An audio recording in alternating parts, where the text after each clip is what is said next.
Sports spoke to Jim Buss and discussed both his profile and his part in the franchise's demise. Buss is aware that the only way out of the public relations nightmare for the Lakers is to win, and he's confident that day is coming soon. So my resume is just me all of a sudden taking over, which isn't true. It's not true at all. The thing that most people don't understand is that I've been doing this for 20 years. I worked with Jerry West. I was very much part of the final decisions on all the championships that we've won in the last 20 years. I was extremely involved on both the basketball and the financial side, but there was no point for me to go out and wave my flag. It didn't make sense to me. Now I understand that I should have, to a certain degree. Stephen A., your reaction? Let me say, when I first read this very early this morning, I laughed and I laughed and I laughed because I said, my friend has been teed up the way he's never been teed up on this show by his man, Jim Buss. Fire away. Let me say this. First of all, the comments that are about to be expressed are in no way reflective of ESPN, First Take, Chuck Solitaro, Skip, Molly, or anybody. This is just me. I didn't even read the whole article. And the reason I couldn't read the whole article, Skip, is because I couldn't get through it.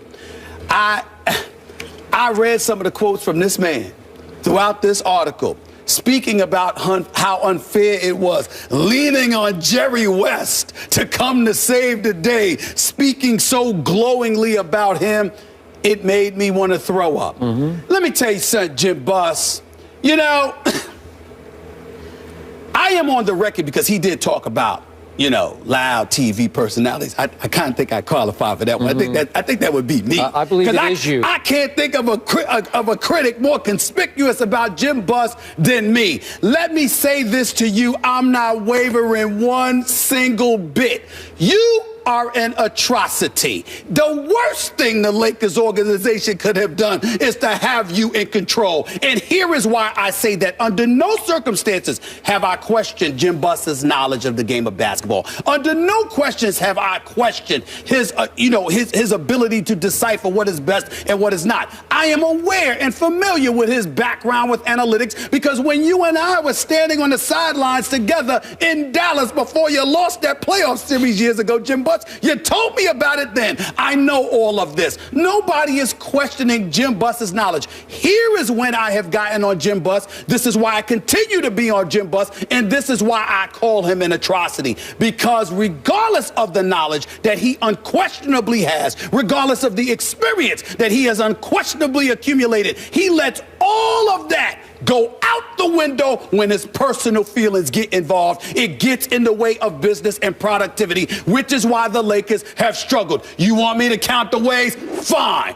Here we go. Phil Jackson decides that he's going to step away. We know that you were one of the people pushing him out the door, even though you put it on your daddy. God rest his wonderful soul. We all miss the great Dr. Jerry Buss. You have an opportunity, okay? When Phil is going out the door, you want to keep Brian Shaw, even though he obviously didn't have the greatest record in Denver. No. But Kobe and others wanted Brian Shaw. What is the reason Jim Buss did not pick Brian Shaw? Because he's connected to Phil. That's why. Then obviously Mike Brown doesn't work out. You get rid of him 5 games into a regular season. 5 games. We can't even tell if somebody's got gas in 5 games. But you got rid of him in 5 games. Who did you bring in? You go and you interview Phil Jackson. You go to his home. You tell him we're going to sit there and you got until Monday morning to make a decision. You backdoor him and make the decision Sunday night. And who do you bring in? Mike D'Antoni. You turn around. Not only did you bring in Mike D'Antoni, but you turn around after that. And what did you do? You had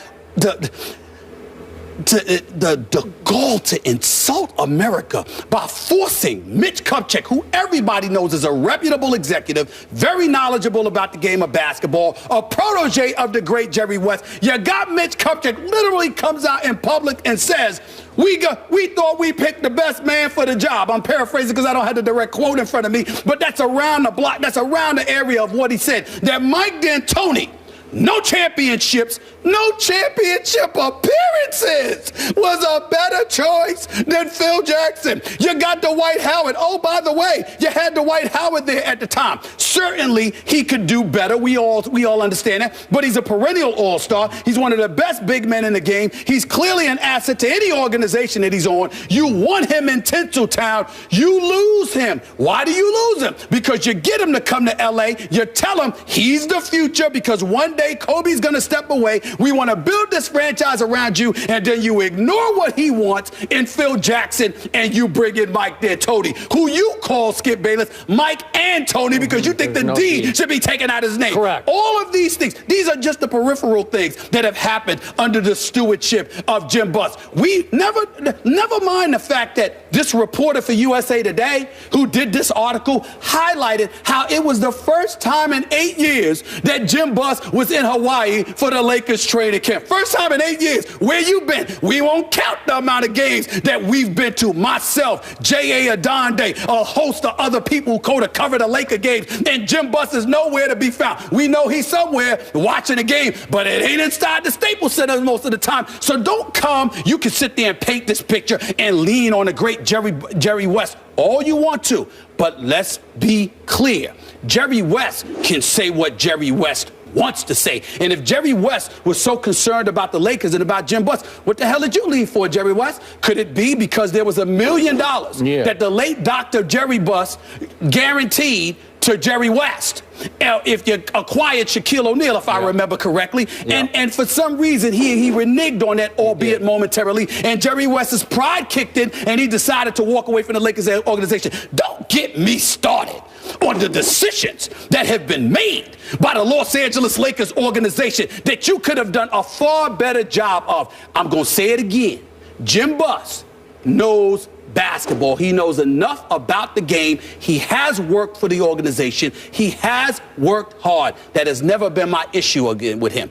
My issue with him is that his personal animus has interfered with his basketball judgment, and it has been at the expense of the Lakers organization, and it has been at the expense of Laker Nation. As and it that's all I have to say. Phil Jackson. As it pertains to Phil Jackson, yes, I agree. and the other things that I mentioned. Right. And in the end, it has cost the Lakers organization the allure that it once has. Prove me wrong. Go out there and get a marquee free agent. Because the last time I checked, you haven't had one in years. They haven't elected to come to Los Angeles. And we all know that if Dr. Jerry Buss was still alive, somebody, whether it's a LaMarcus Aldridge or somebody, would have came to L.A. by now. They didn't come because of Jim Buss. And then you have the nerve to call out Magic Johnson? Magic? Really? Ooh, go ahead. By the way, I'm a little less emotional than you are about this. Go ahead.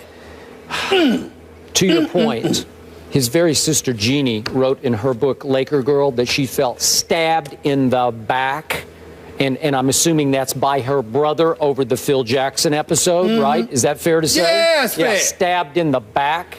Okay. Here's my takeaway, and I'm looking at it through the eyes of a poor Laker fan out there. Any Laker fan who took the time to work through this entire article would have gotten sicker by the line. And after a while, you'd go from queasy to angry because, in the end, this is desperate delusion. That's what it is. He is desperately delusional. He is trying to convince this reporter from USA Today, and in turn, the few fans who still are gullible enough to believe his baloney, that he's on the right track. And I'm going to leap before I hit another quick couple of points. I'm going to leap to the end where he says, yeah, I think we're in a dynamite position, not a good position, a dynamite position in our rebuilding program. But he goes on to say that he now needs 2 more years before they're an actual contender for the championship. He says in 3 years from now, they could be a contender, and then you can judge me. Now, Jeannie is saying he's got 2 years to do this, so they're a little not on the same page here. But he concludes, I'm going all the way to the final paragraph, which you did not reach. Jim Buss predicts they will make the playoffs in the Western Conference this year. That's laughable to me this year. They are not going to make the playoffs in the Western Conference. I'm sorry. It's not. It's just too loaded. It's too deep. They'll obviously be a little bit better depending on Kobe's health and his ability to bounce back, but they're not going to make the playoffs. Now, let's go back to Jerry, the great Jerry West. I have always been his biggest fan, and you cannot tell me Jerry West didn't have a whole lot to do with what Golden State just did last year, because he was an advisor. He was a team builder in the background, albeit, but you don't think his fingerprints weren't all over that championship last year? You don't think this franchise has suffered without him? But you know Jerry, right?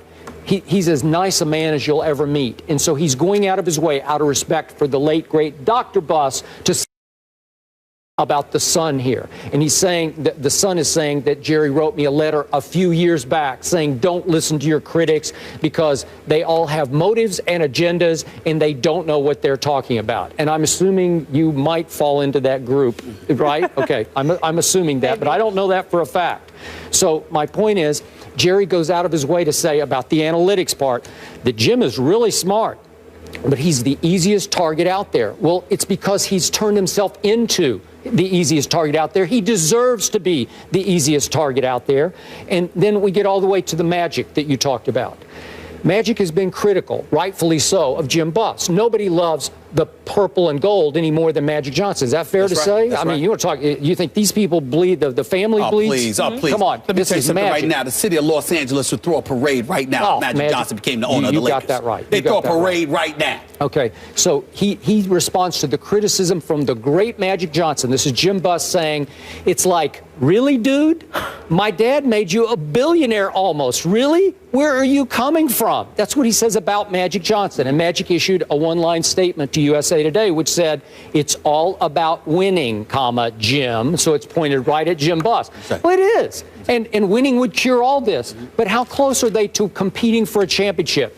Seriously. Oh, come on now. Okay, come on now is exactly where I am. So I look at what's happened. Even this last draft. I told you going into the draft, I'm not a big D'Angelo Russell guy. Maybe he'll be, I hope he's better than I think for Kobe's sake. And I like Julius Randle, who they got at 7. But remember, they took D'Angelo this past year at number 2, and they had Okafor there. And you corrected me on this. They thought they had a grand plan where they could land a big man, and it didn't happen. That's it. Why didn't it happen? That's what I want to know. Exactly. Why didn't it happen? Because of this guy. Because of that guy. Yeah. Because, listen. Okay. There have been times when the Los Angeles Lakers have worked out players. And Jeannie Buss and Jim Buss are in the same gymnasium and nowhere near one another. Agents lament this. Free agents have lamented this. Players have lamented this. Potential draft picks have lamented this. These are facts. They are not to be disputed. You can try, Jim. I'll be waiting. But in the end, what it comes down to is that you cannot dispute this. Jeannie Buss came on my show, my radio show, last November when she was in studio, in-house, and she said he knows how much time he has. And I said, excuse me, what are you trying to say? Are you trying to say that it's possible that you could fire your brother? She said, absolutely. Yeah, sure. So yes, she could. Yeah. She is the one in control, but we all understand and recognize that, you know what, she loves her daddy, and this is the position that her daddy wanted his son, Jim Buss, in. I am not here to use the word atrocious or to talk about the Lakers because Jim Buss doesn't know basketball. I'm not accusing him of that. What I am accusing him of, and why I get on him, is not because of his basketball acumen. It is because he has allowed his personal emotions to get in the way of that at the expense of the Magic Johnsons of the world, Laker Nation, and the Lakers franchise. The fact that you would sacrifice the Lakers and its great tradition because of your personal feelings is inexcusable as it gets. So he could sit here and he could talk all day. I want to thank USA Today for doing this fabulous article and revealing just how nauseating this man can get. I feel sorry for the Lakers organization. Y'all ain't going anywhere until that man is gone. Remember, all USA Today did was just give him the floor. And I applaud them for it. Yeah. I applaud them for it. But you saw he took it. You see, trust me, I've requested interviews with Jim Buss. I haven't seen him take up that offer. Yeah, we know. We know. I mean, you got to be kidding me. Really? Really? Please. All right, the guys dropped the mic on that one. And the Giants, they dropped the ball last night. The Eagles roll over the G-men, so are the Cowboys the biggest winners from